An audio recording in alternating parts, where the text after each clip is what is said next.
Hey Sunrise, it's Andrew with your small group questions for this week as we unpack Genesis 14's conclusion here. So we are introduced to the end of the war. So the war has come to a conclusion. Abram is victorious. He has rescued Lot. He has brought back the spoils of the war with his allies. And now there becomes a celebration. They're greeted by Melchizedek and the king of Sodom. And so through this, we see two different people welcoming them home, and we see two different responses from Abram to them.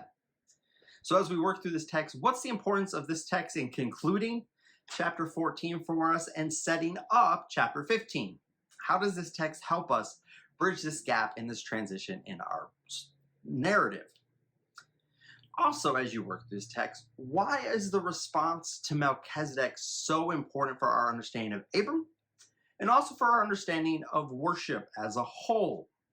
Again, this is the first time in the text that the direct word priest is used, and it's connected to Melchizedek, one outside of Israel, and yet worships the one true God. El Elyon is his name described in the text, but connected to the one God, Yahweh, as we understand.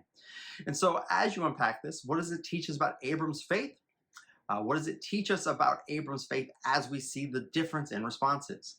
So how does he respond to Melchizedek versus the king of Sodom? And when you work through these things, when we work through to the end, we also see this gift, this tithe that he gives to Melchizedek in light of the blessing of the spoils are given over.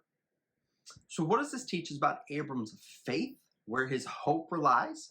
What does it teach us about the giving of an offering, in this way, a financial offering? But also, how does it contrast with Sodom, who offers him all of the spoils? You get this picture, and Abram rejects them all.